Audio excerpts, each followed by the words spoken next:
Hello, everybody. Welcome to Trusty's Vintage Live Sale for the September 23rd edition. Thanks so much for joining in the sale.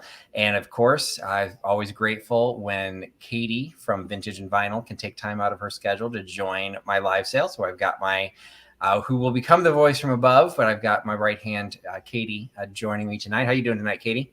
I'm doing well, Patrick, and I'm always excited to be part of your sale. It's just so much fun.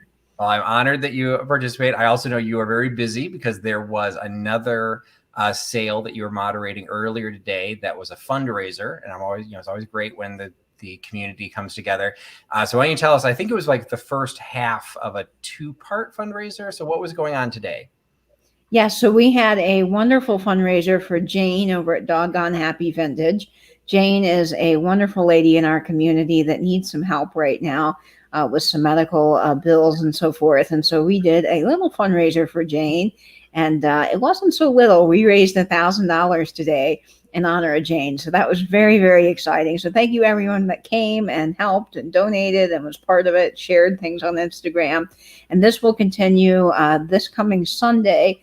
After Tales from the Triptych, it will be on Angela's channel, and she'll have more resellers on with more items up for grabs. And then, of course, on Instagram, you can participate through Instagram by doing some static sales there with the hashtag Janeathon. So that's very exciting.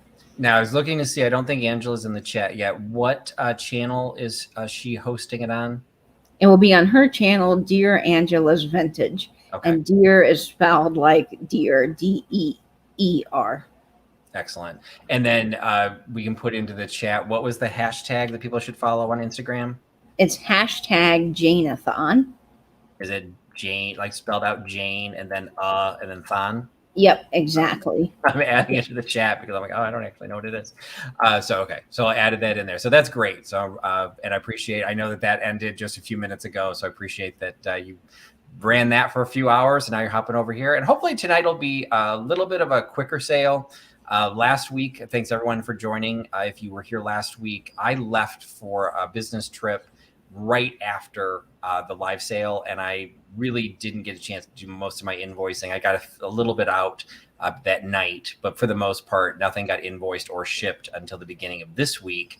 And so I'm kind of behind. So what I'm doing is I'm making this a slightly smaller sale. And a lot of the items are easy to ship. Taking it easy on myself because I want to make sure that things get out the door, because this is for those who might be new to my channel or new to the idea of what my day job is, my day gig. I do travel for my day job, and COVID, obviously I wasn't traveling much at all, but now that things are kind of opening back up, this is what is dubbed trade show season for my industry. And I have a 9-state territory, and all 9 states have a trade show that happens in the next 12 weeks. So you're going to be so busy. I'm doing a lot of traveling. I'm going to actually have to probably abandon at least one, if not 2 of my live sales. So I've already talked to Katie to see if she'll fill in for me and do something fun to entertain people. While I know at least one case I will be driving from, I think that one's the one I have to drive from Nebraska to New York State. So I will have a very long drive. But anyway, we'll get into that, and I'll share the schedule as I get going. But I'm traveling more, so I want to take that into consideration as I do these sales. I don't want to have too much for me to pack because I have to be able to catch up, and I don't want people waiting for their shipments. I think that's unprofessional. I appreciate you giving me your time, and then of course giving me your money. And I don't want people wondering, well, what did I buy, or what is this invoice for? That was something for 3 weeks ago. So I will always try and get things out quickly. So tonight will be hopefully one of the quicker sales and be able to get the invoices turned around a little bit faster. So we'll do a couple of quick hellos to those in the chat. So we've got Sharon is coming back in. Love in Circles is joining us again. Belinda. Hello, Belinda. Hello, Jan. Of course, we've got Soul Nate in the chat. Now, he is going to be moderating once again from the great country of New Zealand. And that means when you are claiming an item, he will be the final moderator of who he sees first in his chat. So just remember, Nate knows all, Nate sees all, Nate cannot be bribed. So thank you again so much to Nate for helping me out as well. Nate's a rock star. Got Mary coming in from Ancestral Beginnings. We've got Stud with a Stash. Got Sam coming in. Let's see, Sam is in here I want to say I saw Helen Casey was in here.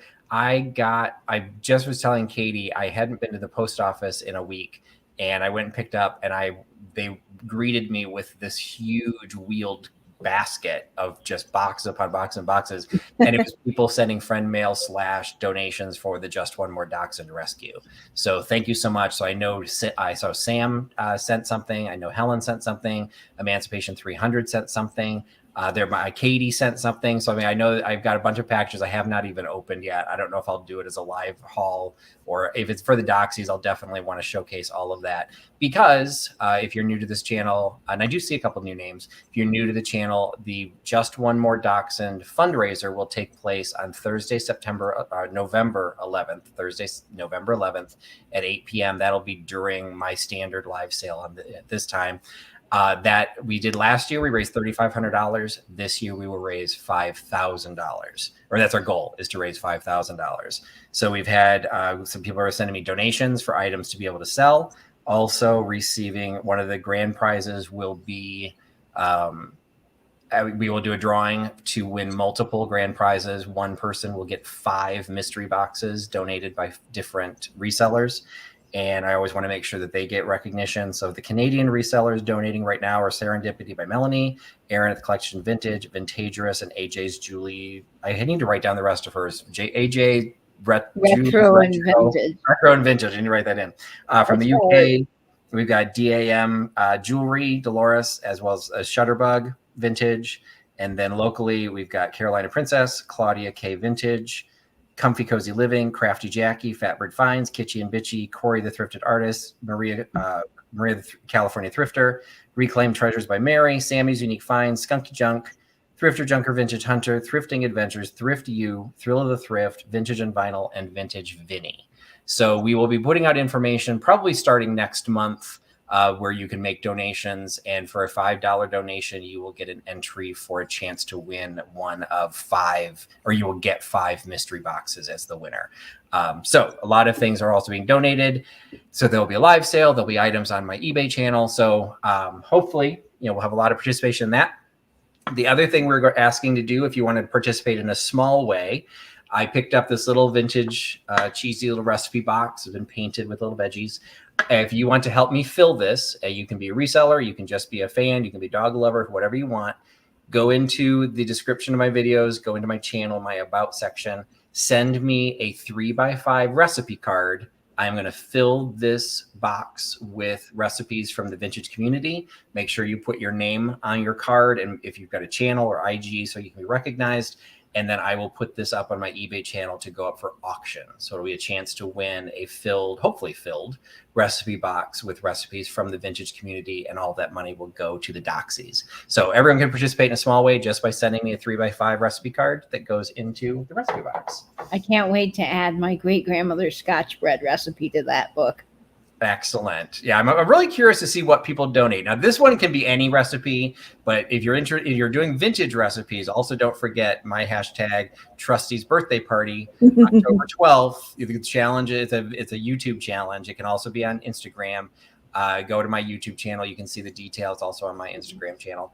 But the idea behind that one is find a recipe that is prior to 1970, the year of my birth, and find that recipe. You have to give us the recipe, and if you want to share where it came from as a family or if it was published somewhere, but you then have to make the recipe and you have to eat the recipe. So you can get as gross as you want thinking it's funny that it's for Trusty, but you have to eat it. I don't. It's a virtual birthday party. So I'm also curious to see what kind of recipes we get from that. And if I have the wherewithal, maybe I'll take all the recipes that are put into that collaboration. Maybe I'll write them all out and put those into the box as well. So we'll see if I can do that. But anyway, so a lot of things to participate just for fun or for the fundraiser, and I appreciate all of that. I got Carrie, the Kitschy Corner, Book is here, Gina, the Chicago Lady, LJ's joining us, Uncle Andy's joining, Edward is joining. So welcome. So we got the West Coast represented. Let's see. Donna's here, and she says she's at the ER with one of her pups. Oh, I'm sorry, Dawn. Well, thanks for joining in. I hope your pups are okay. I know Dawn is the head of the Just One More Dachshund Rescue organization, and she has some fantastic vet services. The the Prince Frederick Animal Hospital. So if you are in the Southern Maryland region, that's where you can take your dog. Soul Nate is asking if I want to do a pre-recorded premiere. I will probably do one pre-recorded sale so you can completely torment everyone, Nate. Literally, the problem I end up having is that there will be a time from October 12th, my actual birthday, until October 30th, where I literally will be in my home only twice each time for only about 12 to 18 hours. So I can't do anything too early because I literally will not be able to ship anything out. I just won't have time to do it. So I'll probably do something toward the end and just tell people, hey, if you buy something, just be aware I can't ship it for another week. I've done that before, but I don't want it to be like I can't ship for 3 weeks. That's a little crazy. And then plus I come home to dozens and dozens of shipments that I have to deal with. And I just, this is supposed to be fun. So I'll probably do something, to have some, or maybe like a really short one. Maybe I can arrange something to ship from the road, but that's not always going to be possible based on where I'm going to be. So it's part of my life. I've been in this industry for almost 20 years. It is what it is. So I have to plan. I usually get to control my travel schedule pretty nicely. So I actually like it. There's just a couple times of the year that it's not my choice. And the fall happens to be one of them. So Nate says he's going to grind the rumor mill. There we go. Yeah. Well, I won't be doing any naked recordings or naked productions of Annie. So, we will not be any theater related, but if you want, I will be crossing many, many territories. So you can make up, sightings if you want. So we got crickets in the house. Oh, we got Julie. There's Julie. So one of the donors of the mystery boxes from Canada. So this will be different for people who are familiar with the fundraiser last year. Really only affects the international contingent. Last year, because the way the donations were being set up, we could not allow Canadian residents to participate because it would have required the resellers that were donating their boxes. Everything would have shipped to Canada, and that it just wasn't feasible to do that. So this time we're actually identifying 5 Canadian resellers. Right now I have 4, but I think I know who the 5th one will be. But we will just have a winner. So if you are from Canada, we will somehow, I haven't talked to Dawn about this yet, but we will somehow have to figure out how to separate your entries differently. So all the Canadians will only be competing for the Canadian boxes, none of the US boxes. And then the same thing for the UK. Which we might extend to all of Europe, but I don't know how European shipping works. So I need to talk to those resellers. So anyway, that will be happening. And Julie is one of the resellers. And I think I just saw, Emancipation 300 just popped in. So she's donating a bunch of items. Like I said, I got the box. I haven't even opened it up yet. Kim's coming in from the Buckeye State. And let's see. I'm sure I've missed a bunch of people, but it's already 1/4 after. Mayberry. Oh, there's Claudia K. She's one of the donors of the boxes. So Julie S. So I apologize if I missed you, but again, thanks everyone for joining, and we'll go ahead and get things started with my first item of the evening. It is going to be the mystery boxes. So yay, there has been a little bit of confusion when I talk about mystery boxes. There are mystery boxes that you're purchasing for my sale. This money is all mine. Sorry, Dawn, you get enough of my time and money. These mystery boxes are solely things that I am filling. You are buying these from me. I am shipping them to you. These mystery boxes have nothing to do with the fundraiser. So this is just something I've been doing now for several months. Always give a shout out to Fatbird Finds for introducing the concept. So these mystery boxes are different. They are always going to sell at $15. Well, I can't say always because I have an exception tonight, but they're going to sell for $15. The ones I'm doing now. I will do the shipping. I'll pack it based on where I'm shipping it so that it doesn't get too heavy, so that shipping will be around $10. That's always my goal. And that is just an outright purchase. The mystery boxes that we do for the fundraiser, we might sell some mystery boxes, but those will be separate from the grand prize. So the grand prize will be you donate to the charity. And for each $5 donation to the charity, you get an opportunity to win one of the sets of boxes. Both those mystery boxes and these mystery boxes are different from the Trusty Traveler. That became an issue. It became apparent last week that people thought the Trusty Travelers that are floating out were also mystery boxes, which you don't know what's in there, but those are totally different. So there was a comment made that they received a mystery box but did not get a maxi pad. Well, the Trusty Traveler, all the Trusty Travelers, there were 21 of them that I put out into circulation. All 21 started with maxi pads, but they were usually taken. So those are totally different. So now that I've got you all confused, we're back. We're doing mystery boxes. Right out of the gate, we're going to do 2 mystery boxes. These are the standard boxes, $15. They, will be custom packed. But differently from everything else I do during my sale, I do not do offer ups. So $15 is what you will pay. But because they're so popular, instead of telling you the item number, you have to guess it. So this mystery box, you can guess as many times as you want. So you just put a number in, hit enter, hit another number, hit enter. This one, you just have to guess the number, and I will tell you the range. The number will fall between 50 and 60. So numbers between 50 and 60. Nate will be watching for the number to be shown, and he will find the first 2 people that give the correct number. They will be the 2 people, and I already see one of them. I already see it too. They will be one of the first. The first 2 people we see with the number, and I see it again. The first 2 people that Nate sees. So we will wait for Nate to identify who gave the number first. We'll get a custom mystery box based on where I'm shipping it to. And you will get a mint in box maxi pad, which is very, very exciting. And I will say, I think they'll last through the rest of the calendar year, but I'm not thinking they're going to last a long time beyond that. So there we go. So we've got the first 2 mystery boxes of the evening. The number was 56. The number went to Kim Z and Mary at Ancestral Beginning. Congratulations, Kim and Mary. Is Ancestral Beginning Mary, or is that? I think it's Mary. Am I cross-referencing? I apologize if I'm messing that up. I try and remember the connection of names, but sometimes I mess it up.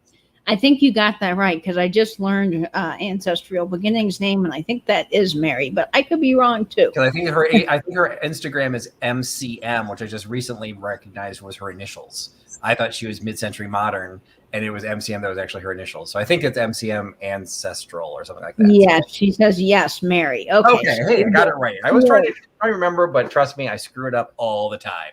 So thanks so much, Mac. There we go. And we've got Tim coming in, and the melody's in. We got Tim coming in, maxi pads for maxi fun. So absolutely. All right. Next item I've got for the evening. This was fun. This I actually picked up just recently. I did a road trip to Iowa, part of for a business trip, and I did a little shopping on the side, and I just found this little set, and I loved it. So I think if Fabbert finds anytime I see anything with a lobster on it. Because they have that California. I never remember the guy's name, like Edward something. Hey, Delbert. Do you remember, Katie? It's like I can't remember who they collect, but I think it's a California pottery company, porcelain that. Yes, and they do the lobster They ware. do all the lobster serving dishes and that. Oh no, okay. So Michelle's saying if this one's a crawfish, I would have no idea. I think it could be a crawfish with its little legs. And it does have like super long, those little gold things sticking out. It does have super. All right, so Gina Marie is saying rock lobster. But there's no claws there. So yeah, it probably does have to be. Okay, yeah, you're right. They don't have the big claw. I didn't even think of that. I just saw that to me looks like a lobster tail. So anyway, so Michelle's pointing out everyone has it right but me. I'm sorry. So we've got the mock lobster. From Iowa. What does Iowa know? It's landlocked, but I don't know who made these. To me, it's got the feel and the sound of lacquer as opposed to plastic, but I could be wrong, but I do believe it's got a little bit of age to it. But it's a relatively shallow bowl, but then with it are little plates. Okay, Sandra K is saying crawfish are called mud bugs. And okay, I've never heard that's interesting. And Nate saying it looks like a prawn. I have a feeling those massive antenna off the front should have some indication of what that is. So what do I know? I live in Illinois. Although if it's crawfish, crawfish. We do know crawfish here. Anyway, so we've got it's a set of 4. They are identical, but they're identical in a way that I do believe these are hand painted because they are similar, but not. It feels like there's a texture to it that I think they are painted, and they were all slightly different. So it's And were just you thinking of Carlton ware, Patrick? no, that's not what Fatbird Finds collects. It's a guy's name. I had to ask them one time, and I didn't think to look it up.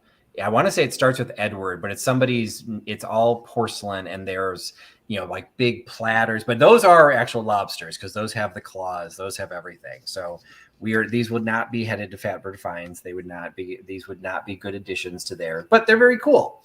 So you get this little set. I don't know really what you would use these for, because this does have a little bit of a dip in it, but it's more of a plate than a bowl. Could be a really big coaster, just saying. Yes.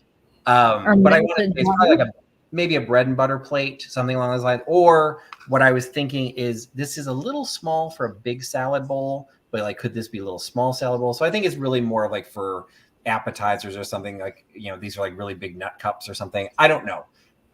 They're just fun, whether you use them together or not. It's a full set, and it is the large bowl with the small plate / bowls, and I will tell you the size. The large one is 8 inches across, and the smaller ones are 5 1/4 inches across. So they're a little large for coasters. But anyway, you get the entire set, and because I don't exactly know the history of these or the specifics of who made them, but kind of a cool two-tone on the back of that one.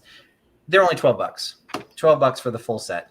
$12, and you could entertain your friends, and they could determine whether it's crawfish, crawdad, lobster, prawn, whatever you want.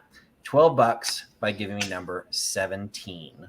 $12, number 17 for the set. The big one that you could put some of your shells in if you're having lobster or crawfish, and the other one you could put melted butter. But I love crawfish, and apparently so does Sandra K, because she's picking up number 17. Excellent. I can't say, I don't know if I've actually ever had crawfish. Oh, Not on purpose. I don't think I've ever come across it. So it's a good crawfish. Now, there is a such thing as really made crawfish, but good New Orleans crawfish with that good seasoning. It's amazing. Every Easter, my dad would get, we go over to my stepmom's house, and my dad and everyone would get all of this crawfish imported from New Orleans, and they would put out newspapers on these long tables and just dump the crawfish by the pounds. And it was just like, have at it. It was so good. So Steph has joined us. And then I also wanted to highlight, okay, so she's saying the crawfish, for the tails, actually, after you started eating them. Okay. Oh, then I should have another. They only had the one big and the little, so I don't know what the full set would have been. I assumed it was like a serving thing, but that makes sense too, to have it like for your waist. But I wanted to highlight Angela is here, so Dear Angela's Vintage. That is the channel that you said that's on Sunday at 9 p.m. Eastern. It's at 9 p.m. Eastern, yes. So that will be the second part of the fundraiser for Jane. At Doggone Happy Vintage. So that's the channel for those of you who missed it earlier. Follow Dear Angela's Vintage YouTube channel, set up for reminders, notifications, and that will be on Sunday. All right. So thank you, Sandra K, for picking up and interestingly enough, this is, I'm being 100% serious. I can't show you, otherwise you'll see all my numbers. But when I wrote my sheet, I actually called it shrimp lacquer. So I didn't even call it lobster lacquer. So somewhere in my head, I knew it wasn't going to be a lobster. So I even called it shrimp. So I guess I'm on Nate's side at the prawn. But anyway, so my next lot is kind of a combination lot. So we've got a little comic book, or a little kind of a PSA book from the 60s. It is the true story of Smokey Bear. Now, it is Smokey Bear, not Smokey the Bear. And the magazine was originally copyrighted in 1960, but this one was renewed in 1969. So there was 3 renewals. So here it is, Smokey Bear fans, the story of Smokey's first thrilling adventure. As a vast fire sweeps through the tinder-dry forest, 1,000 woodland creatures flee in terror. Behind them is the fiery holocaust, a bear cub is hopelessly trapped by the flames with no chance for escape. That's the way it begins. Now read the rest of it, the exciting story of the orphan cub who grew up to become Smokey, the living symbol of forest fire prevention. All right, so just like a Disney film, the parents have to die because that's evidently a requirement, or at least the mother needs to die. So you get it's a comic book. So you get the comic book in full color of the tragic story of the death of Smokey's parents. In addition to that, I picked this up from Skunky Junk, Sean, on one of his sales. He had one of these, and I picked this up because I knew I had this lot and I wanted to combine it. So this is courtesy first from the West Coast, Skunky Junk. Going to add that to the magazine, and both of those are going to an action figure of Smokey Bear. So Smokey Bear with his I think his pants might be on backwards now that I look at it. Yeah, his pockets are on the front. Yeah, we're wearing his pants backwards. He's a very progressive bear. So you've got the belt buckle, it says Smokey right on there. It has the little tag. It is Smokey Bear. It is from, I see this one? Dakin, Dakin. I think I've heard of that before. Dakin Company. I want to say I have too. Did they do like dolls? I'm trying to think what they are. Did dolls and figurines, if I remember correctly. So this is plastic. It says San Francisco, and then it says it was made in Hong Kong. So we're probably 70s, 80s, being made in Hong Kong. Now, unfortunately, he does have his fist is supposed to be holding something. I don't remember what he was supposed to be holding. And this one, maybe he's supposed to be holding a shovel. Or would he have been holding a stop sign? I'm trying to remember what he would be holding. But, if you don't pay attention to it, it's just he's giving you a fist bump. It's Smokey Bear. I should have put his pants. Oh, yes. Dakin made the dream pets. That's right. What are dream pets? I don't think I know what that is. Those little, I don't know how to describe them because they're kind of odd, but they're like the furry things. Okay. And hey, Vinny, sorry, I didn't see you come in. Everyone is saying he should be holding the shovel. So yes, that is what he's showing on the front of the magazine. So that makes sense. So unfortunately, I do not have the shovel. So that's going to hurt him a little bit, but he is stamped on the bottom, but he also has the tag and his hat. I don't know if his hat comes off or not. It seems to be on pretty tightly, so I don't know if it's squeezed on or if it's attached, so I'm not going to try and take that off. So I'm assuming his pants come off because somebody dressed him backwards. But you get Smokey Bear, the doll, Smokey Bear, the doll, the magazine. And it's like a little comic book. Actually, it's not page numbered, so it's probably like 20 pages, 25 pages, something like that. So a little comic book, and then the Help Smokey Prevent Forest Fires. The button, I don't think had any markings or anything on it at all. So I don't know how old that is, but it does have the little trademark symbol for Smokey himself. You get all three of those for $15. So $15 for Smokey Bear, the comic book, the button, and the action figure. Smokey Bear, hashtag fix Smokey's pants. $15 by giving me number 82. $15.82 for the backward pant wearing Smokey Bear. Now, I love Scott's comment. He said he had to dress in the dark in a hurry to put out the forest fire. There you go. Absolutely. I love that. More important things. But I've heard about Smokey Bear. I've seen Smokey Bear things, but I really never knew that there was such a tragic story to Mr. Smokey Bear. No, so admittedly, I grew up with him. Like, he's definitely a product of the 70s. But I grew up around prairie fire. I didn't grow up around a lot of forests. So it was always one of those, that's someplace else. So Smokey Bear was, it was like when we went camping. Yes, I did go camping as a child. It's why I'm traumatized. There was Smokey Bear had some aspect to that, because if you were doing camping, obviously, in even little woods, you didn't want to have open fire, or you want to maintain it. So I grew up with him, but yeah, I did not know he was an orphaned cub. Like, I'm not sure if that makes him any more relatable to a child. To me, that just makes it traumatizing. Yeah, as Carrie pointed out, that's a really sad bedtime story. Absolutely. And Diane Carter's getting number 82. Now, Patrick, I hear that you've got some fun things on eBay tonight. So what is the auction up for grabs? I do. Thank you so much for reminding me. So what is up for auction right now is this Culver glass set.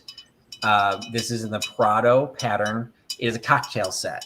So you get the cocktail pitcher with the stirring rod and 6 of these little glasses, which I never did get any clarification or answer to what kind of glass this was.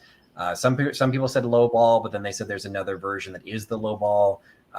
It is a short one. It's not a roly-poly, which is what I'd originally been told. Because it does have a little bit of a base, but it is 6 of these glasses plus the cocktail. This will be ending in 30 minutes. So it'll be ending at the top of this next hour. I did see there was some activity on it. I think the bids were already up to around 55 or 56 bucks. That will end at the top of the hour, and you get the pitcher with the 6 glasses. I will say, and I made this very clear in the listing, every piece has at least some level of gold loss in them. The glasses, 4 of the glasses, 2 panels are damaged, and 2 of the glasses, only 1 panel is damaged. This happens to be one where only 1 panel is damaged. But these do not come up very often. So even though the photographs are taken to show it and the description highlights the fact there's damage, there has already been quite a bit of activity on these. So those will end in the next half hour, and I will have another piece of glass opening up starting at the next half hour. Yes, and we are at $61 currently on that auction. So great set there, Patrick. And I just want to point out Scott's comment because I think it's pretty funny. He said maybe he's a trendsetter to wear the pants backwards. Well, I think he wore them backwards for Backwards Day. Well, I don't know. That's pretty blingy, for a like that's very much a 70s belt buckle. So he's trying to move into compete with Run DMC in his dressing. And a couple of new people had also joined. Trusty joined in, and she is in fire country, and she thinks he's Smokey the Bear. So Smokey Bear, we're here to educate. But hanging out with Criss Cross and Vinny trying to traumatize all of us, reminding us of Velveteen Rabbit, which is the most horrifying children's book ever. I made me cry when I was little. I'm like, no, like somebody tear out the last couple pages because there's got to be more to this. So let's see. Trying to remember group. Okay.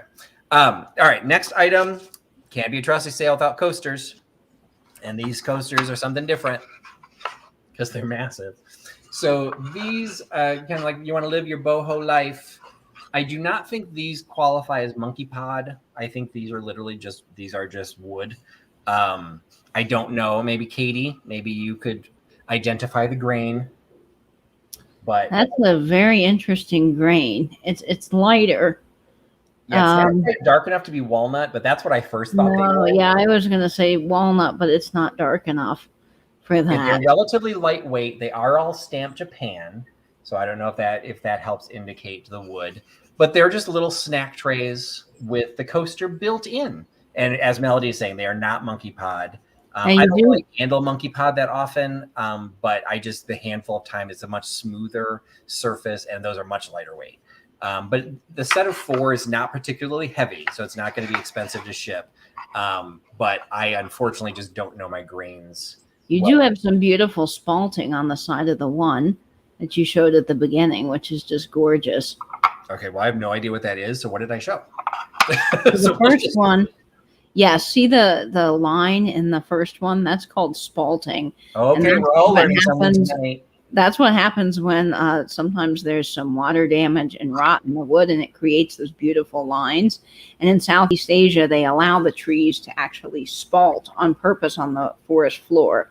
And you get those beautiful lines in the grain. Cool. I did not know that.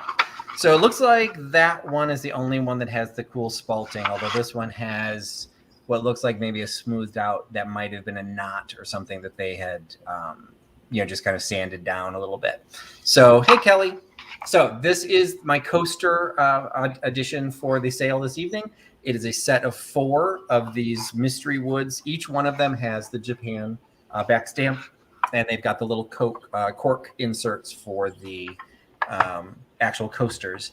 And you get the set of 4 for $2 a piece. So it's $8. $8 for the set of coaster/snack trays.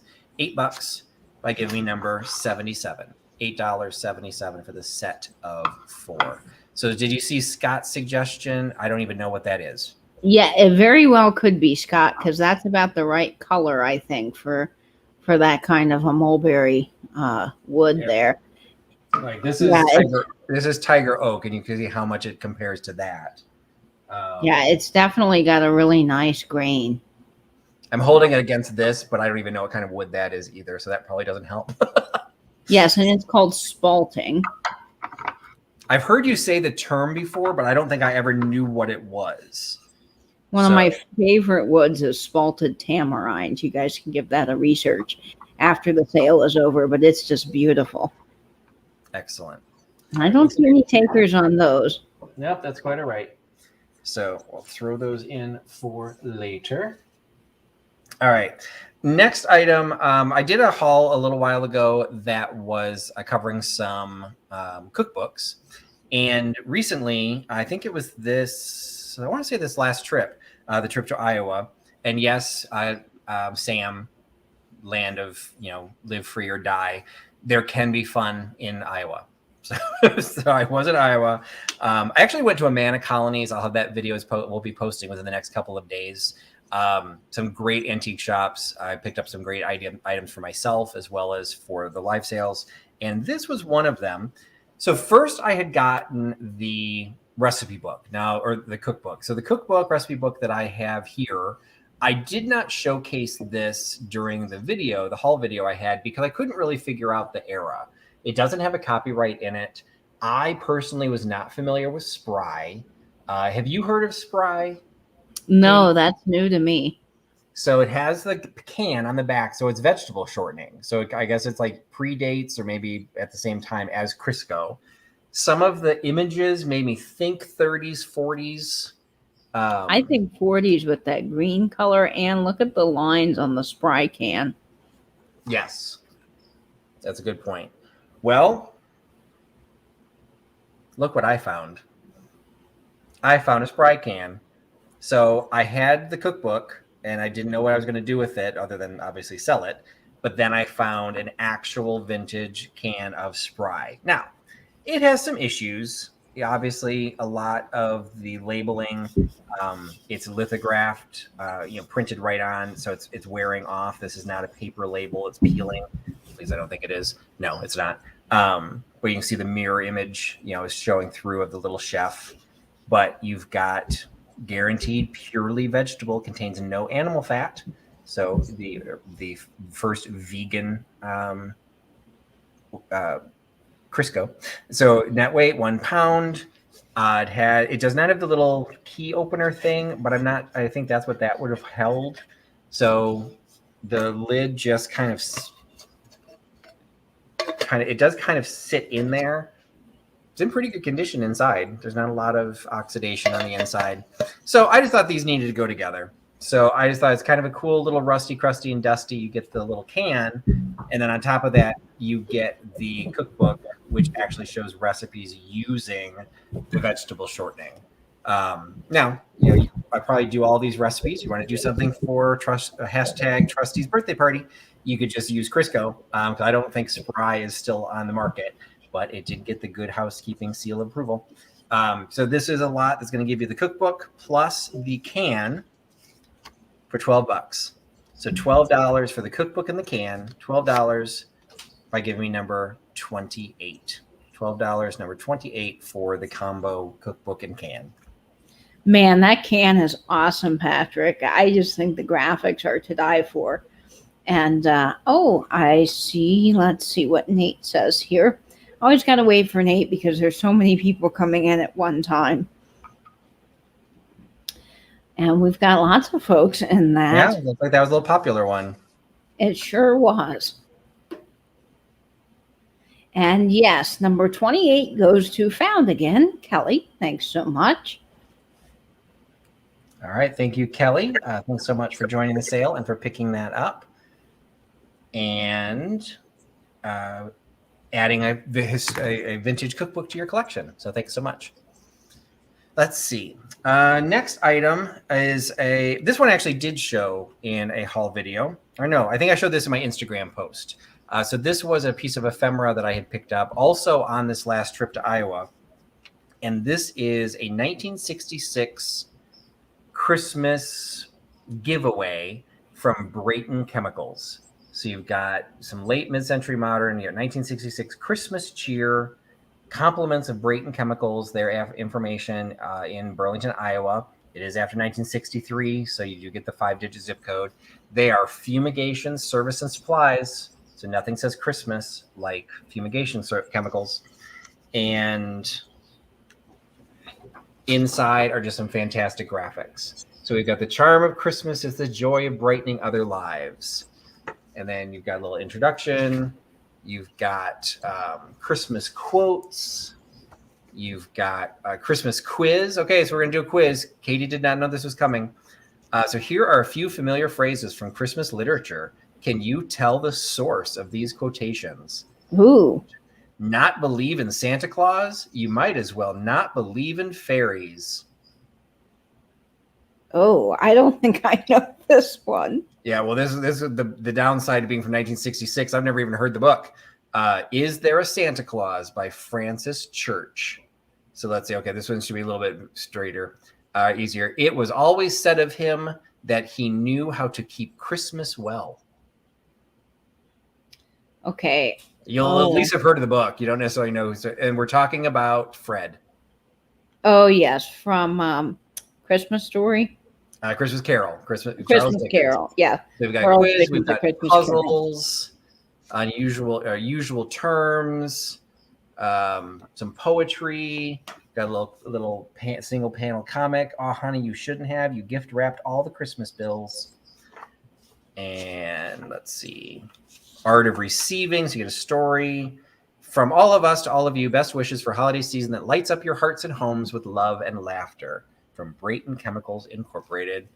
And you get your 1967 calendar right there in the back. So we get the little vintage 1966 Christmas brochure gifting item for $6. $6 for the 1966 Christmas for number 40. $6, number 40 for the 66 Christmas brochure. Oh, that is such a cool brochure. And yes, I didn't know about the first book, so that's going to have me researching that. Yeah, it's Is There a Santa Claus? I don't know if these are children's books. I've never heard of Francis P. Church either. So there's also, I should have asked you the third one. That was 'Twas the Night Before Christmas Went All Through the House. That one you would have gotten. That one I would have known. Yeah, and Katie hosted. If you're new to Katie's channel, first you should be subscribing to Vintage and Vinyl. But you can go do a little deep dive back into her channel. And last Christmas, she had myself, Misty from Thrifter Junker Vintage Hunter. I messed up the order there for a second there. And also Kelly from Moss Stone Story Vintage. And we actually took turns reading 'Twas the Night Before Christmas. So, which was so much fun. And thanks, Patrick, for joining in on that. It was a lot of fun. Number 40 goes to My Flea Market Treasures. So congratulations. What a great pickup. Excellent. Thank you so much, Jerry, for picking that up. And Sam saying your 1967 calendar is reusable in 2023. And I'm just going to hope that you looked that up and you did not just, the accountant and you didn't just automatically know where that was. So, all right. Next item. I'm going to throw a little bit of glass into the mix because I've got our Katie, our vintage glass expert in the house. Now I have already gone to Katie on these, and we yes, a pair of uranium glass candlesticks. Now we did a little bit of digging. Katie looked up a lot of from her resources. I did a little bit of looking. We did find these available on Etsy. But they also didn't know who made them. One of the things that Katie had pointed out is, let me go to full screen, is you do still see the seam lines here as well as running up the sides. So they did not fire polish their mold lines, which knocks out a couple of the higher end manufacturers of glass. So unfortunately, we never did figure out who made these. No, they were not in any of my books that I looked in when I got home, and I couldn't find them online. Well, I found them online, but I couldn't find the makers online. Yeah, no identification. So we've got a Boy, do they glow. Yeah, we've got a really good glow here. I'm trying to do it in a way that the the bright lights from my spotlights don't, but hopefully you can see that. It's got a really nice glow on both of them. They're in perfect condition. It is a pair of the candlesticks. And because we can't attribute them to anyone specifically, and because that's one of the things with a lot of glass, it's hard to attribute. So It really is. You have to look at things like, well, was it well made at the time? These are well made in the sense that they're solid. They've got a high quantity of uranium, so they glow really nice. But the fact they didn't fire polish, means that they weren't necessarily the highest end at the time they were originally produced. So I took that into consideration in the pricing. So it's $15. So 15. Oh, so LJ is saying that she actually has those. Oh, cool, LJ. Perfect. Do you know what they are? Yeah, that'd be great. If you figured out who they are, I'd love it. But I'm not changing the price. It's still going to be $15. So $15 for the uranium glass candlestick holders, $15 for the pair by giving me number 19. $15, number 19 for the candlestick holders. The glow is definitely strong in that one. Yes. And I just love those. So, I mean, they're great, again, for St. Patrick's Day, for any type of decoration that you want to do with them for your holidays that include green. But I really think that they're from the 30s. They're just a really lovely, beautiful glass piece. So I did get some photographs just in case the lights were too bright, but I think it showed it pretty well. But you can see the difference between unlit and then the black light. Wow. And LaDale Cole is picking up number 19. So congratulations, LaDale. Thank you so much, LaDale. I think you might be new to me. So thank you so much for joining my sale. Just make sure you send me an email to the email address on my, there you go, on the screen. And so I know where I'm going to be shipping them, and I can get you an invoice. So thanks so much for picking those up. And LJ says she doesn't know either. Well, okay. Thank you, LJ, for at least commenting that you have those. Yes, thank you for sharing that. So the next item I want to do really quick, for those of you who are joining me during this live sale, I want to do a little bit of I'm going to do another mystery box, but this one's a little bit different. So this one, I'm coming up to my 2-year anniversary as a reseller. So on October 6th of 2019, I opened my first Etsy store. I put my items in the Etsy store for the first time. I did not start doing YouTube until Thanksgiving, so that's we're a little bit longer. But anyway, I did a bunch of stuff for my anniversary last year in October, and because now I'm traveling, I'm not going to be able to do as much. So I'm throwing a couple of things in now. One of them is going to be a mystery box, but this one is going to be the Mega Mystery Box. It's going to work the same way as the other ones, but instead of being $15, this one is going to be $25. It will be identically built, just as all of the other $15 mystery boxes are. However, there will be one item in there I will add on top of everything else you get in a $15 box, which typically has between $25 and $30 worth of stuff. You are going to get at least one item that will retail for above $10. So instead of having you'll still have a lot of small things that will add up. There will now be one really nice thing in there that would normally have gone onto my eBay channel or my Etsy channel or something like that. There'll be one item that's worth at least $10. And so you'll get, kind of one nicer thing in there as well. I don't know how popular these will be, so I would just want to throw this out there as an idea. I think it gives me a little bit more freedom to, build the boxes, particularly as I'm changing the weights of them. So I've got a variety of things that would be at a higher price point that might have ended up on this sale or someplace else. I'll just now throw one box together with one little bonus item in there. So the Mega Mystery Box is going to work the same way. It's just $25. So at this point, you're going to have between $35 and $40 worth of stuff in there. And at least one item will be worth at least $10 by itself. And this one would be $25. You still have to guess the number. And this number goes between 10 and 20. So there's only one of these. So this will be the first person to grab this number between 10 and 20 will get the Mega Mystery Box. So if you want to throw in your numbers on that one, we'll see if who claims this, and it'll work the same way as all of the others. And the chat is already flying. Holy cow, guys. This is always amazing to see. I love this method of mystery boxes. Fatbird Finds really had a great idea in creating this fun game. It's very fair this way. That's what, we've always joked about it. I try and be as fair on everything, so even why I hold the number up. But it's just, we're here to have fun. And this just turned it into like a little bit of a game that now it's like everyone has an equal chance as everybody else because you're basically playing a game. You're just going to guess the number. And I do see it. I just wonder if I've seen the first one. And the mega mystery box goes to Dear Angela's Vintage. So Angela, congratulations. What a The great number was 18. So thank you, Angela, for picking that up. And Angela gets the extra bonus that since she's local, I don't have to worry so much about that shipping charge. So I can put some heavy stuff in there. So we'll see what Angela gets on this. So congratulations to Angela for picking that one up. All right, next going into some pottery. This is let's see this one. Oh, and Scott is here.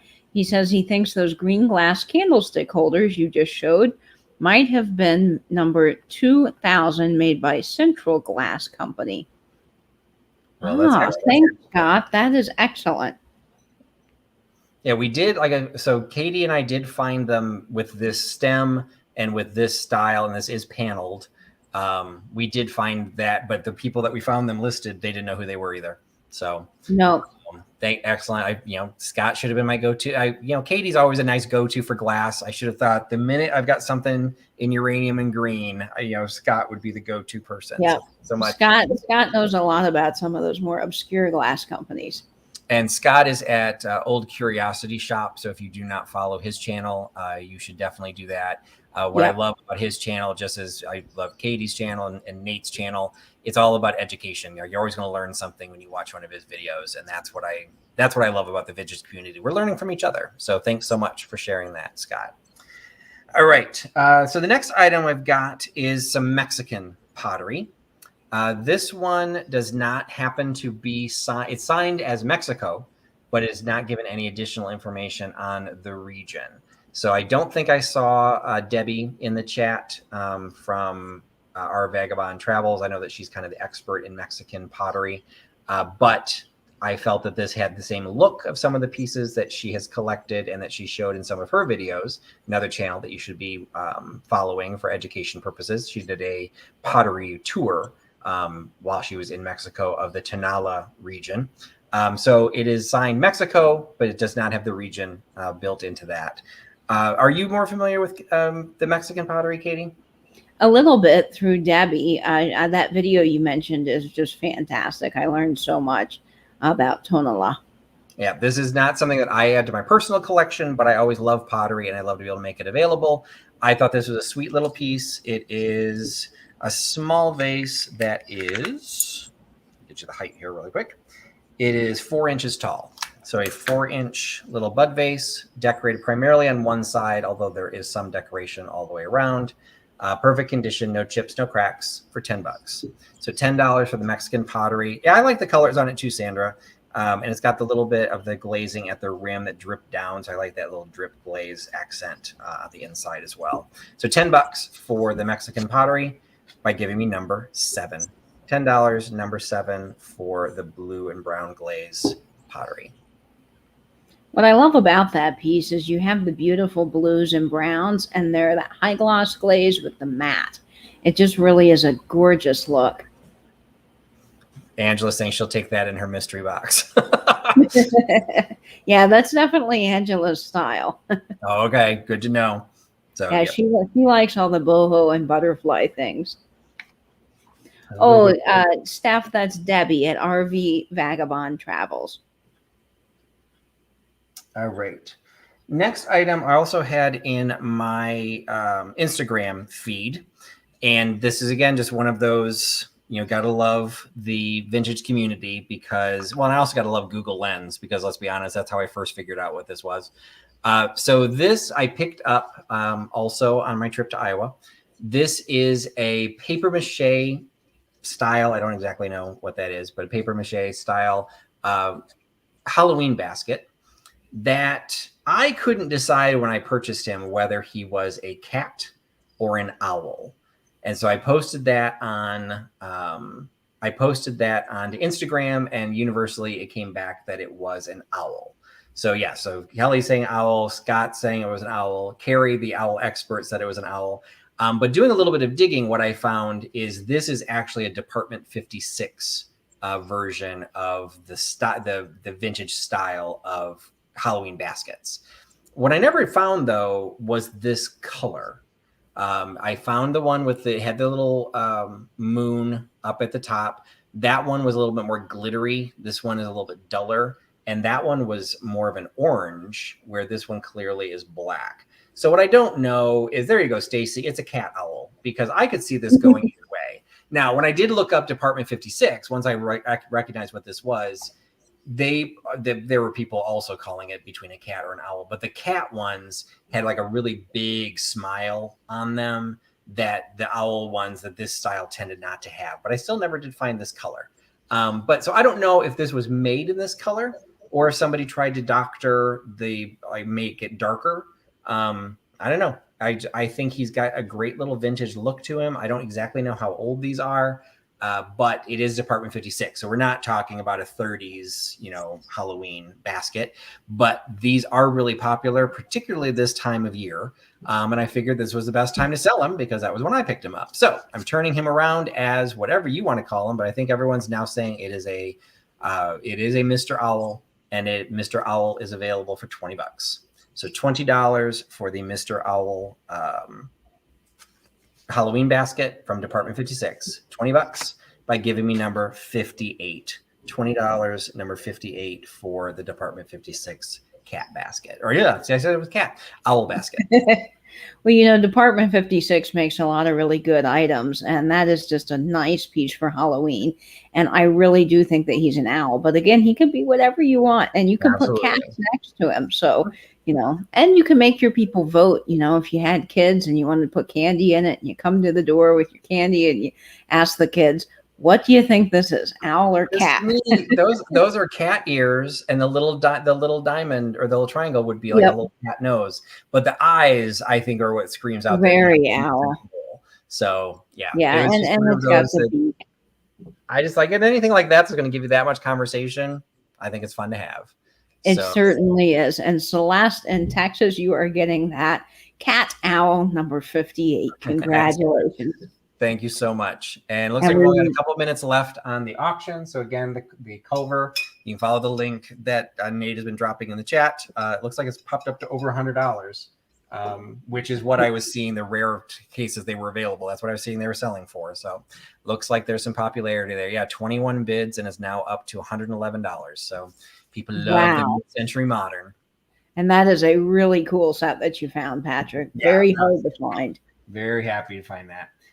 So the next item, since always like to have these when we've got Katie, I've got Katie in my chats. We always want to hashtag bring back the brooch.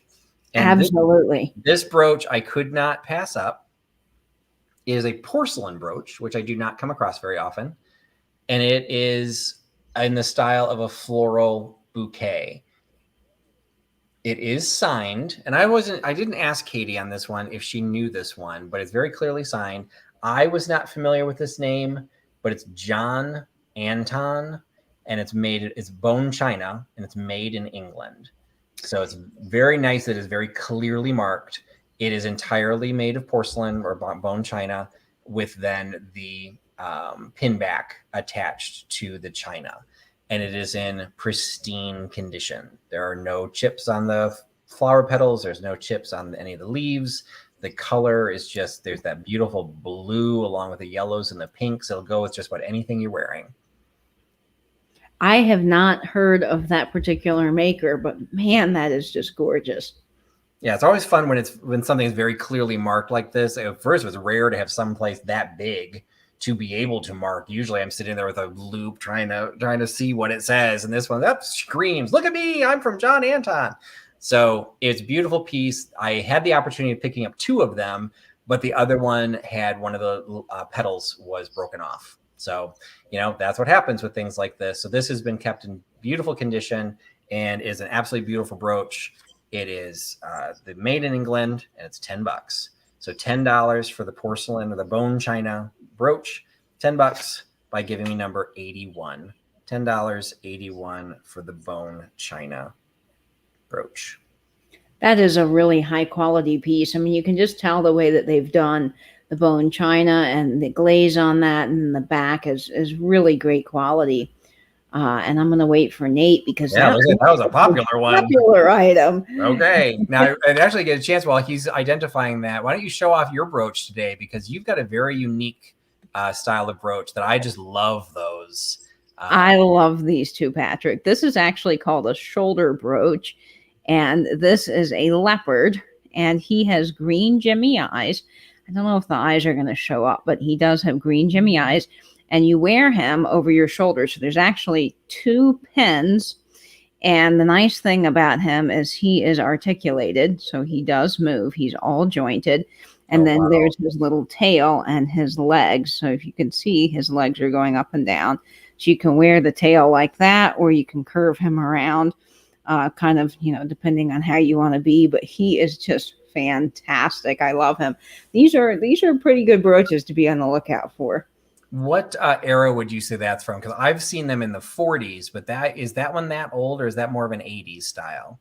I think this one is probably more from the 80s. It looks a little bit too new and in too good of a condition to be from the 40s, but I've seen them in different eras as well. I think there's something that's always going to be very popular and collectible, and they can go for a pretty penny when you find them. So I was really lucky to get this on a dealer that was closing down his booth. Oh, excellent. Yeah, I was going to say, I don't think I've ever come across one in the wild, certainly never to pick up for resale, but I don't think I've even seen one.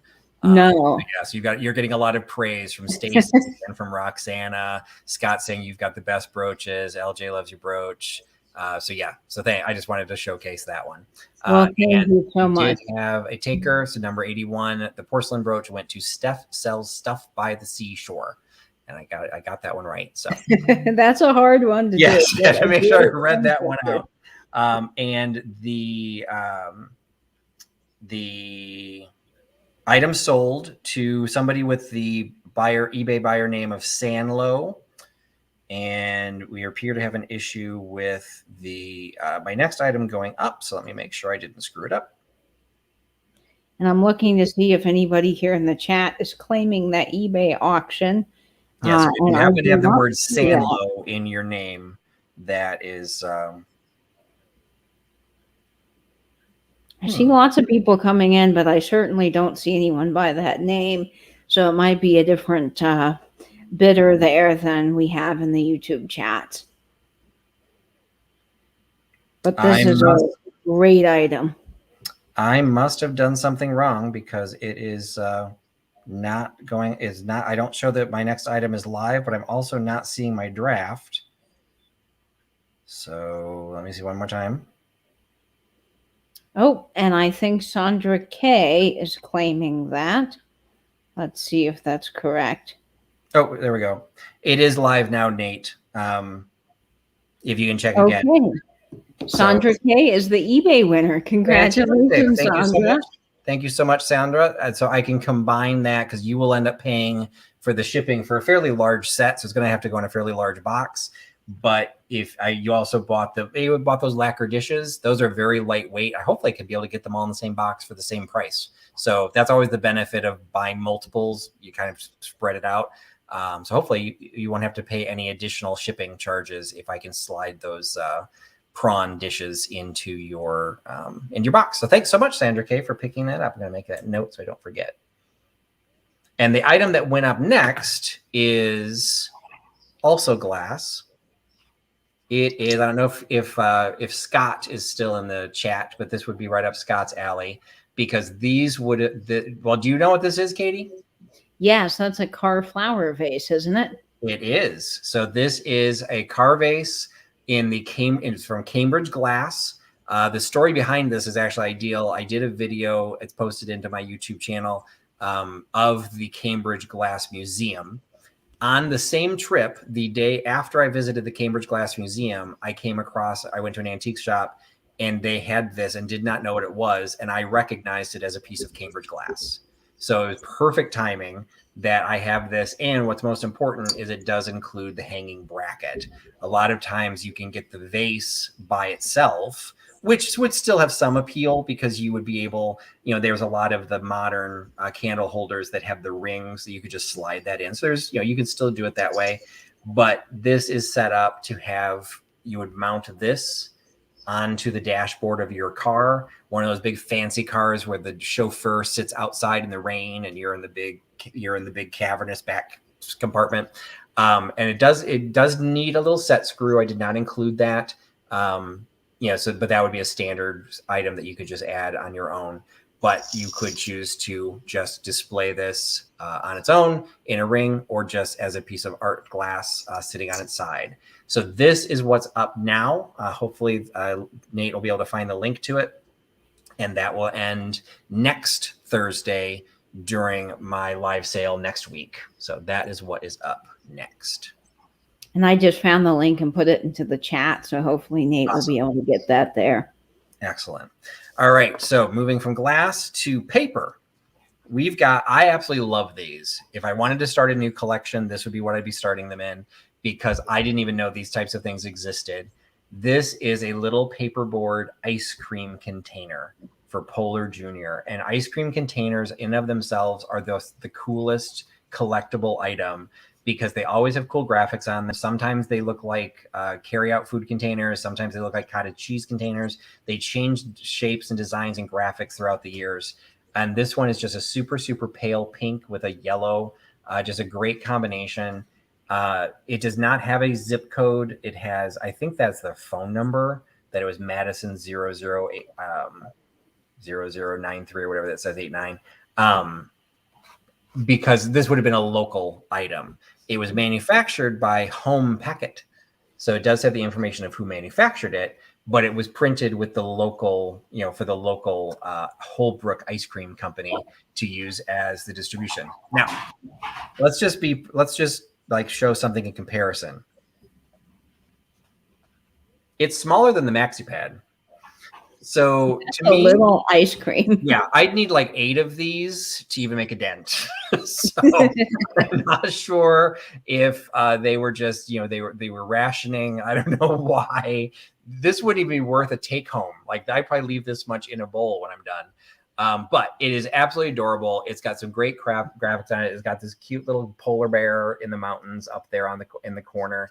They're just super sweet little items, and they're not expensive. So this little, and I'm not 100% sure on the era, because I have not started this collection. I do not want to start this as a collection.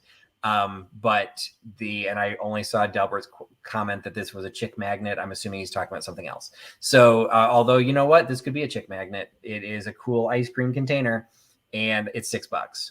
So little paperboard ice cream container is $6 by giving me number 42. $6.42 for the Polar Junior ice cream. So if I had to guess on the era on that, I would probably say 30s or 40s. And I have a really interesting story. My grandmother actually spent the summer with her brother collecting ice cream containers, and they would go to the park and find them on the ground. People would just toss them away, because their local dairy was actually running a contest where you could get either a Shirley Temple watch or a Dick Tracy watch. And she wanted the Shirley Temple watch. But her brother wanted the Dick Tracy watch, and they actually did collect enough, and they won the contest. And her brother said, okay, I'll get you the Shirley Temple watch. But when he came back out, he had the Dick Tracy watch. And what's fun about that watch, I wish we had it now, but when he was old enough to go off to his older brother was old enough to go off to college, he gave that watch to him because he needed a timepiece for college. They didn't have a ton of money, but I thought that was so fun, and I'll always remember that story. That's awesome. All right, so that'll be a collection to be built for somebody else at a later day with no takers on it, but that's quite all right. So moving from the paperboard to glass, this is a piece of Fenton glass that had a little bit of help, because it still has its original hang tag. It is a January bear from Fenton glass, and the January's birthstone is I believe is a garnet. My mother's birthday is January, so I think it's a Sagittarius, and I want to say garnet is the birthstone. But if you take the hang tag off, it's just a little teddy bear with a little red heart in it. So if you take the hang tag off, you're still okay, because this was from an era where they started marking Fenton. So it's still a marked piece. A lot of people are like, oh, I want to have the marked pieces. So yes, Angela's saying it is garnet. The marked pieces are actually the later ones. They didn't start marking until, what was it, Katie, like the 70s or the 80s? I think 1970. Yeah. So if you have an unmarked piece of Fenton, if you can recognize it, that will be the older pieces. So the newer pieces are going to have the Fenton. So this one is just, it's a little teddy bear. They have their collectability, whether you, like, if you have somebody with a January birthday, you can keep the hang tag on it. If not, take the hang tag off. He's just a cute little teddy bear, and it's still marked as a Fenton piece. And he's only $8. So $8 for the little Fenton, marked Fenton glass bear, probably from the 80s, maybe 90s. $8 by giving me number 72. $8.72 for the red heart bear. And I believe before Fenton was doing their impressed logo there in the 70s, they had stickers, which of course we all know the stickers fall off. So it is fun to see the different eras of Fenton. And I just put that link to the auction in the chat since Nate was having some trouble with it. So you guys should be able to see that now. Excellent. Thanks so much for sharing that. I'll throw the bear in for later choices. All right, it is after the hour has passed, and for those of you who are still around, you get another chance at a mystery box. So this is going back to our normal mystery box. This is still the $15 mystery box, going back to the $15 mystery box. So these will be the standards. So this one, I've got 2 of these available, and it'll be the first 2 people that give me the number. $15 custom pack to be the shipping around $10. And you get to guess the number this time between 90 and 99. Between 90 and 99 is this mystery box. And let's see who is the first person that grabs this number coming out of the gate. We'll see if you guys have the same mental telepathy, because in the last couple of weeks, we've had it pretty close to the get-go. Yep. So I'm interested to see. Whoa, okay, the numbers flew in. Suddenly spiked. We've got a scroll already. I don't see it. Popped in. Ooh, I think I see it already. Yep. Oh, I see it twice. Too. Yeah, I see 2. Okay. This is pretty amazing. It's always fun seeing the numbers come in because they all have the same timestamp. Yeah, because they're all coming in the same timestamp. Yeah, I just saw 2 back to back, so I'll have to see who Nate is catching as his first 2. Yeah, Nate is the final word on the street, folks. Yeah. I know that he says he can be bribed with Wedgwood, but he really can't be bribed with Wedgwood. Yep. All right. And Nate has spoken. Gina Marie and Celeste in Texas is getting the mystery boxes. So the number was 93. So congratulations, Gina Marie and Celeste. Thanks so much for grabbing the 2 mystery boxes. All right. Next item, going back to some ephemera. As I mentioned, I had a bunch of cookbooks in my haul video. Some of these I actually did show, and I pulled these together and turned them into a little lot of sweets, some sweet cookbooks. So the first one was the Baker's Best Chocolate cookbook, Baker being the company, not just being a baker. And this one had a copyright of 1932. So it was originally 1932, but it had to have been reissued because it does have a zip code on the bottom of the address, a single-digit zip code. So it was between 1948 and 1963. But the recipes are dated from the 30s. So this is the Baker's Best Chocolate Recipes. There's a little bit of a condition issue here. The cover has a little bit of a tear on the bottom. That's why I kind of grouped these together and trying to do a good price. So that was the Baker's. Then I also have the Westinghouse Electric Housewares Christmas Cookie Cookbook.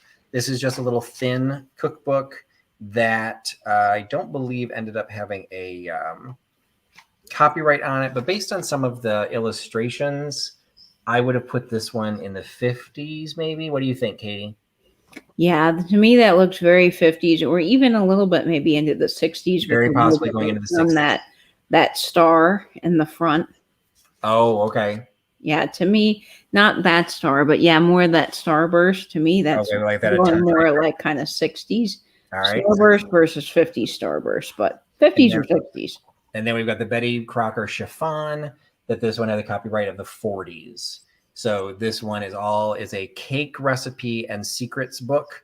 This one also has a little bit of condition along the bottom. We've had a couple of tears, but it's all still tight. All the pages are still together. And this one is late enough that the illustrations are actually in color.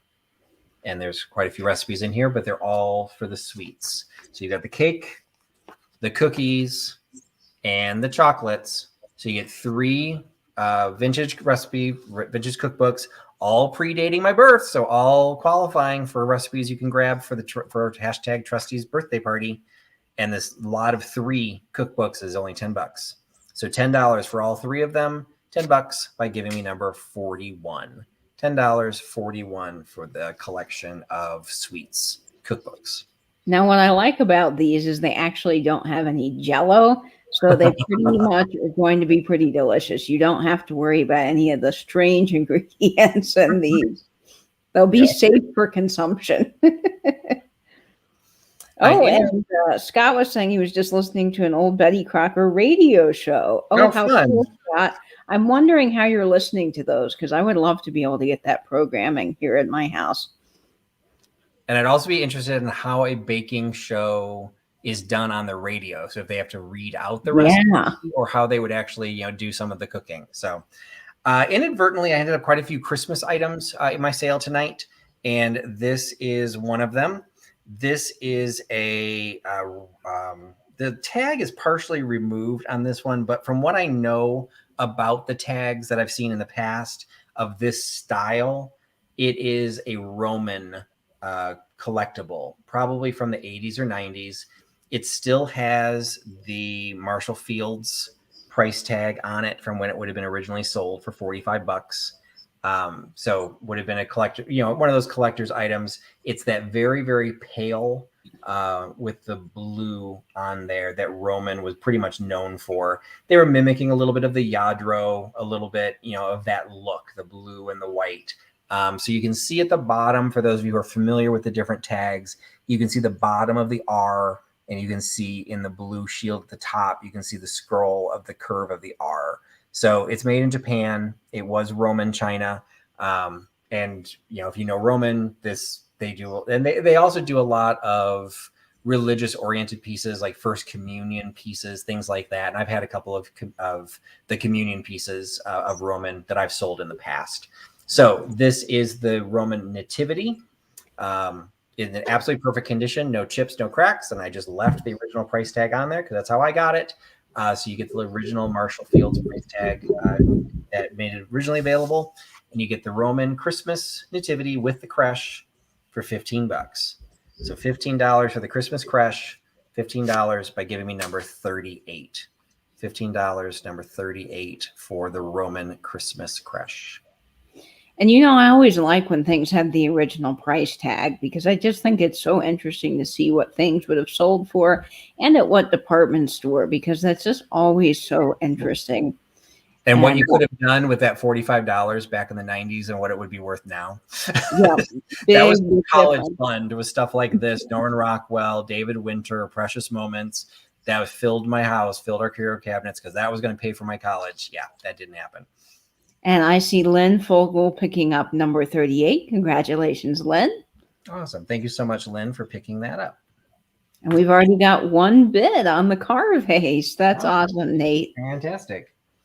All right. Next item is I had like a little bit of a haul of treasure craft that I'd been holding and hoping to do a deep dive / duo dive, and simply running out of time or running out of space to be able to do that. So I'm selling some of the items I found, and this is one of them. So you want to get your boho goodness, get your fill. Here is the wood grain treasure craft salt and pepper shakers that were sold at Sears. So they say treasure craft right on the back, etched right in the sides, copyright USA, probably 80s, I would say, maybe 70s, but I want to say this is probably moving slightly into the early 80s. But that definitely, that heavy wood grain was a very boho 70s, and you've got the somewhat bright, yellow in the hearts. And they're just in great condition. There's no chips, no cracks. You've got the 2 different size holes because they're clearly a pair, and they are available for $6. So $6 for the pair of salt and pepper shakers, $6 by giving me number 47. $6.47 for the salt and pepper shakers. Those always do make us think of George. And he wrote the book on treasure craft, which I have, and it's a very fascinating read. So a good find there, Patrick. And I see people saying RIP for Sears. And yes, I love Sears so much. They're craftsman tools, not the newer craftsman tools, but the old craftsman tools are just the best. I still have some of those wrenches, and you can't beat them with a stick. That is true. All right. Next item, I'm going to go back to hashtag bring back the brooch. So I've got one more brooch. Last week, Katie and I have introduced, we've kind of combined forces. We've taken my deep dives and her show and tells and combined them into duo dives. And we had one of our first duo dives was with Nancy from This Overstuffed House. If you can go back into, I hosted that one, so you can go back into my channel to find that video on rhinestone jewelry. And I have my own rhinestone jewelry brooch that I'm offering in tonight's sale. So this is Nancy's from This Overstuffed House, and she is, I believe, having a sale tonight. Correct, Katie? Yes, she is at 11 o'clock. Right. So from what I learned from her brooch, from the duo dive, was to look at the individual stones, to look at the pieces overall. So right off the bat, all of these stones are still in good condition. They're not what she said refers to as dead stones, which is where the foil backing gets tarnished and makes the stone look much duller. For some reason, I guess because of the lights that I'm using, it's coming across almost with a bluish tint. This is not blue. These are completely clear rhinestones, completely clear. So I don't know where it's picking up the blue in my crockery, I guess. It is all clear stone. Now, I'm trying to show it close enough to see they all appear to be glued in as opposed to prong set. So that was also an indicator. And then the back it's pulled together into one piece, but not in a super clean way. So it's not like the puddling that Katie showed on her Weiss brooches, but it is not signed. So it looks more like a pot metal back that is, nicely to be able to hold all of the stones in place. And the stones all appear to be tight. I will also say we had a little bit of a discussion about whether you can tell if a stone is plastic or glass, and it's all about the feel, but it's also about the sound. So I'm gonna put this right up to my microphone, and hopefully you can hear it. I'm tapping it onto a piece of metal. I don't know if you can hear that, but that it's glass. If I were tapping it on, if it was plastic, there we got my little plastic tape measure. It has a very different sound. So you can kind of tell between plastic and glass. I'm lucky because this one has this one stone is actually a fairly large stone, so it sticks up. So I was able to do that. If it only had the little small ones, I don't think I'd be able to do that because they're probably too small. So that was just sheer luck that I was able to figure out that this is glass. It does have a decent weight to it. I mean, I would just say based on the metal and the fact that there is glass, it does have the safety clasp, and it does not the edge of the pin does not go significantly past the safety clasp. So I think there's some age to this, but maybe going into what would Katie the expert say? I would probably say maybe 80s or 90s with that. Okay. I would have thought a little bit earlier because I think by 80s or 90s, I think the back would have looked better, but that could be, yeah. This to me does not seem as refined as a costume jewelry would have been in the 80s, but it's, we're not talking about 30s. I don't think we're not talking about super old. So it's a beautiful, just as Nancy talked about, when you're dealing with clear rhinestones, you can wear them with anything. And you do have the crescent moon. So you've got something you could wear at Halloween, and the clear rhinestone brooch is $10. So $10 for the clear rhinestones, $10 by giving me number 90. $10, number 90 for the crescent moon brooch. That is beautiful. I love the clear rhinestones because, as you mentioned, they do go with everything. The nice thing about that moon is if you had a witch's hat, it would look really great on the witch's hat. Oh, yeah. Or on a black cape of some kind. I just think there's many possibilities with that. And that was a very popular little brooch. And number 90 goes to Auntie Christie. So thank you so much, Auntie K. That is going home to you. Awesome. Thank you, Auntie Christie, for picking up the rhinestone brooch. We only got 2 items left. So tonight was going to be a little bit shorter. I have had off and on in the past some copper luster. I have copper luster in my own collection. I keep the copper luster that is the cobalt trimmed. So I've got the pitcher there, and then I've got the small, or the master salt that's there with the copper luster and the blue design. So when I come across other pieces that I find that I like but are not cobalt, I end up picking them up for resale. And this one is one of them. So this one has the faceted base. It is not marked on the bottom, but based on this finish, this is going to be one of the older pieces. This is going to be one of the 19th century pieces. It is glazed down to the edge. And one of the things when I talked about this before, and I'll see if you can kind of see it, if you see right there at the edge on the top of the screen where that gold, that copper color meets the white, you can see there's a tiny little pink line. People have heard of pink luster. Pink luster is actually glazed with the same glaze as the copper luster. It's just done in a different heaviness or thickness.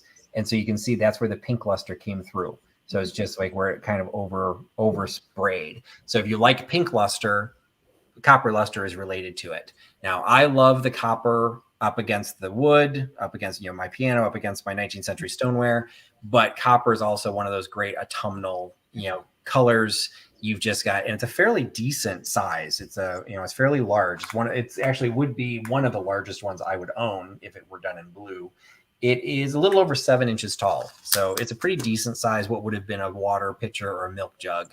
And so it is China based, it's pottery, but it just has that finish. It's in perfect condition. There's no chips, there's no cracks.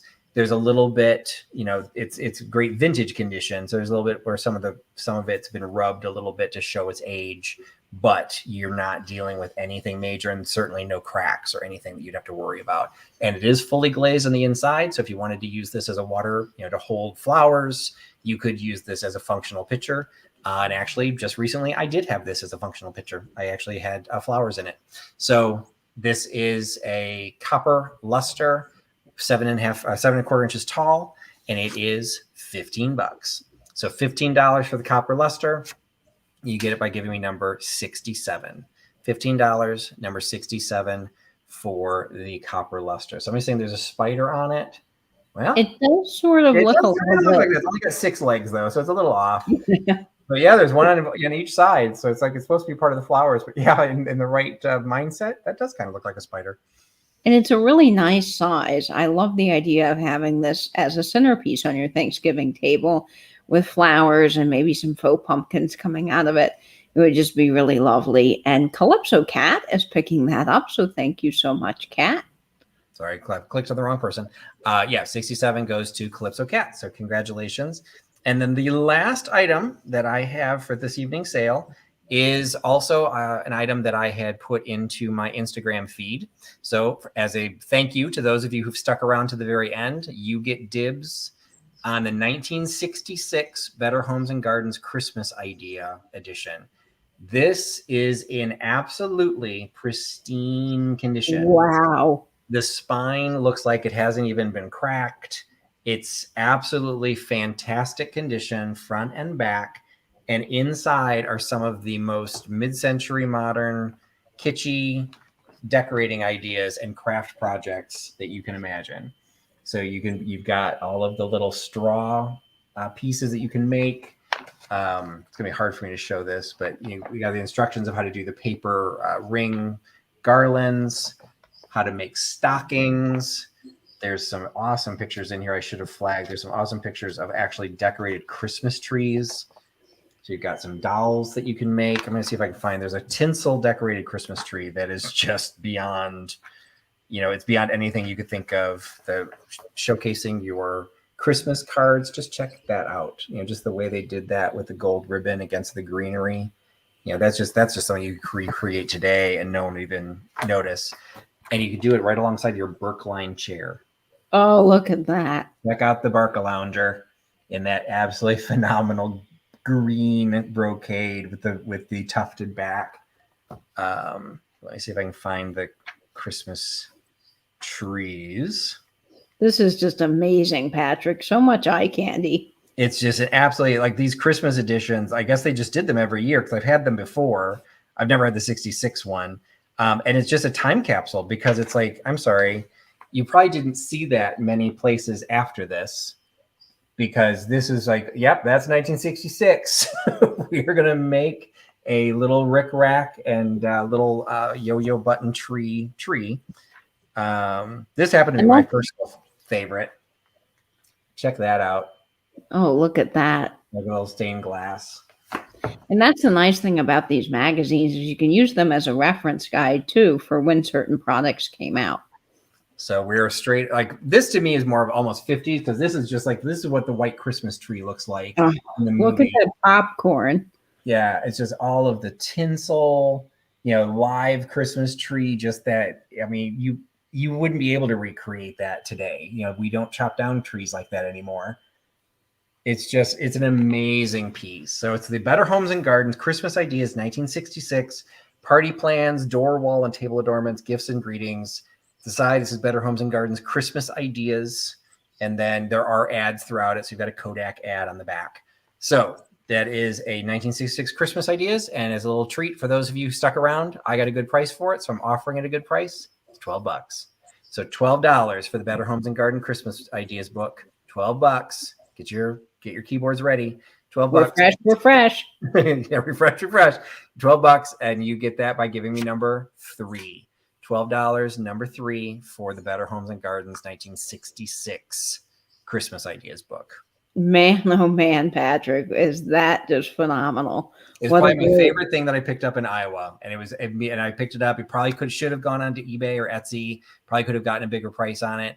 But I picked it up at a good price. And so I like selling stuff here that's fun. And that I couldn't think of anything more fun than this magazine because that is, it's before I was born. So if you find a recipe in it, you could use it for my Trusty's birthday party. But it's like some of that carried into the 70s. So I did grow up with some of it. So it's that time capsule thing I think is hilarious.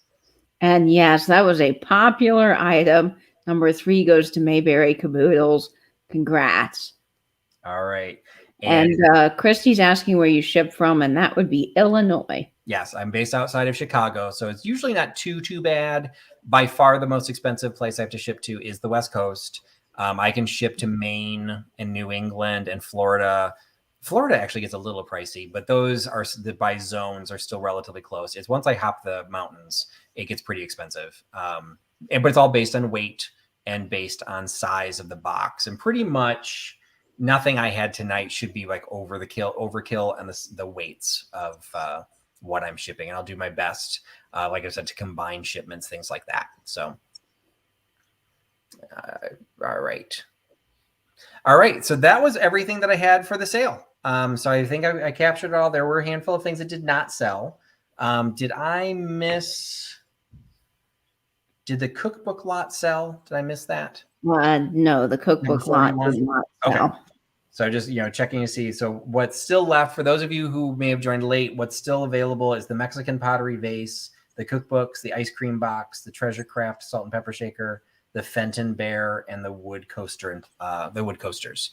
So Emancipation 300 is asking about coasters. So do you want to see the coasters? I think that's what she wants to see.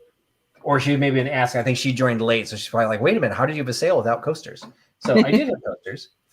They were earlier in the sale, and it was this set of 4 wood coasters with the little snack tray as part of it, with the cork base, and those were number 77. Those were $8. Now, what was the numbers on the cookbooks again? The cookbooks were $10 for number 41. Very good. Number 41. And how much the pottery vase? So the little Mexican vase was number 7. That was $10. $10, number 7, Angela.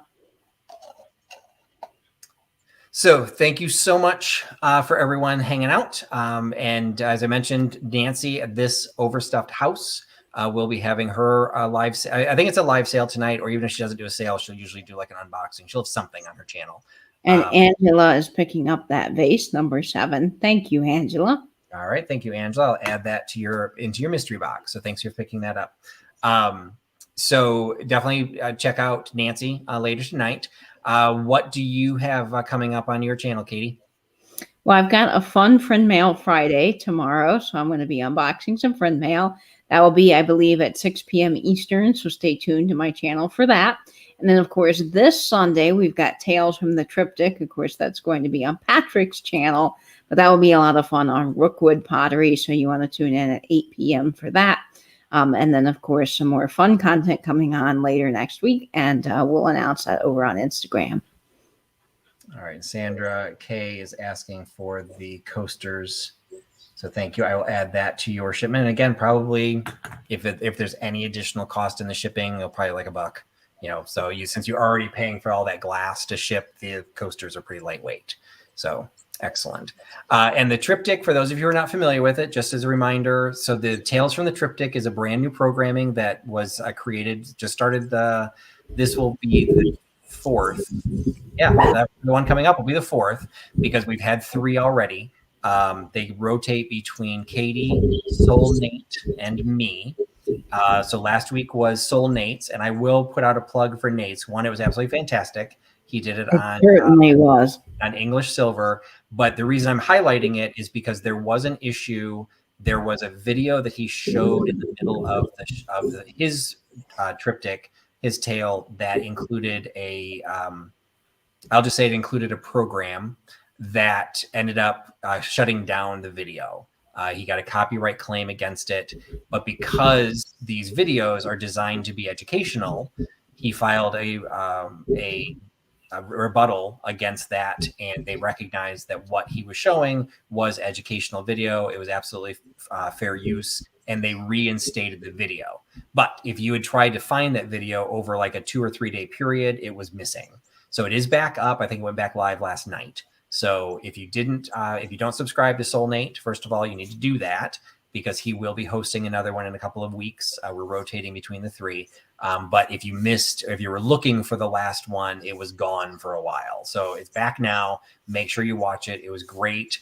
I actually just recently used it. I had an opportunity to look something up, and I referenced everything that Nate said in the video. So it was absolutely perfect. So watch that. And then, as Katie said, the next one will be hosted by me, and I will be telling tales about Rookwood Pottery, which is based in Cincinnati, Ohio. It's still in existence, but it was the first American manufacturing company, definitely pottery manufacturing, but in some cases, some people argue the first manufacturing company ever created or started by a woman.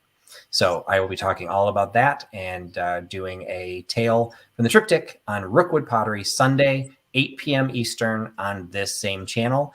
And next week, we will also, as I mentioned earlier, the duo dives, which are between Katie and me. Also, just by the way we're rotating it, I also happen to be hosting the duo dive next week. That will be including Danny from the Niche. She's Niche something. Niche Vintage lady.